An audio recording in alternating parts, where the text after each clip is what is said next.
Dear Chris, I can still picture the way you looked the moment I met you, leaning against that bar, talking to someone with a shrug like you wanted to get rid of him.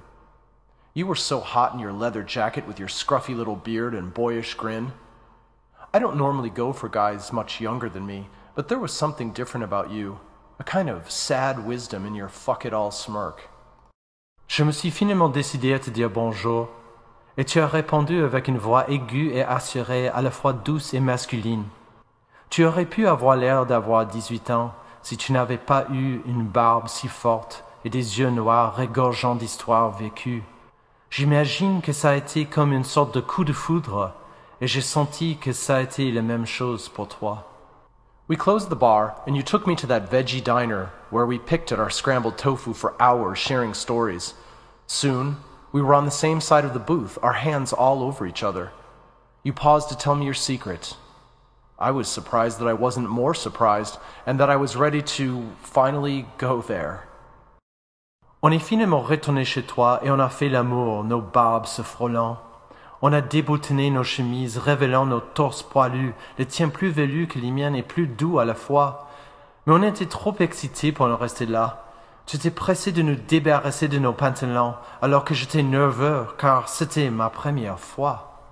You felt my cock through my underwear, and I felt yours. It was much smaller and harder than I'm used to. But when I touched it through the cotton, you moaned so intensely. Rapidement, on s'est débarrassé de nos sous-vêtements, et j'ai pu sentir que tu étais tout mouillé, prêt à jouir. Ou ce qu'il me semblait.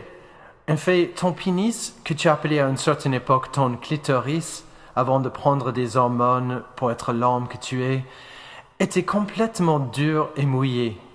Il tremblait dans mes doigts tremblants, qui avaient déjà touché tant de queues, jamais pareilles à celle-ci. Your legs were perfectly and beautifully furry, as was the space between your legs where my fingers began to explore, no longer afraid, just curious, a bit concerned they would fail to please. Tu étais tout à fait ce mâle très bear qui m'avait attiré quand on était au bar, même quand tu as enlevé ton bandage retenant tes seins poilus avec leurs gros mamelons ronds et roses. Je les léchais tout en fouillant de mes doigts les replis de ton entrejambe, et puis je me suis enfin dirigé vers ta queue pour le lécher alors que tu prenais les miennes dans ta bouche. J'étais surpris de voir que mon manque d'entraînement importait peu, n'ayant jamais été avec une femme. J'ai dit, c'était pas mal cool de perdre ma virginité hétéro avec un gars aussi hot que toi. But then, I immediately realized I'd offended you because you're not a woman. In fact, you confirmed for me in the flesh what I'd always believed in theory. It's not the parts that make a man or a woman. Yes, you are every bit a man, Chris, though your parts happen to have taken on a different form. Your man-cunt, as you prefer to call it, smelled of sweaty locker rooms and musk, not flowers in the sea as I'd worried, though I can no longer remember why. Tu as ensuite enfilé le condom, et je suis enfin entré en toi, alors que tu t'es resserré autour de moi de ces multiples façons que je n'avais jamais expérimentées auparavant. Et j'ai immédiatement compris pourquoi tous ces garçons hétéros arrivent si rapidement à décevoir leur partenaire.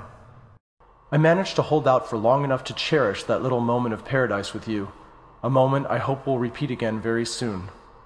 Can you fly over for the weekend? PS. N'oublie pas de ramener la ceinture à gourmicher comme tu m'as promis.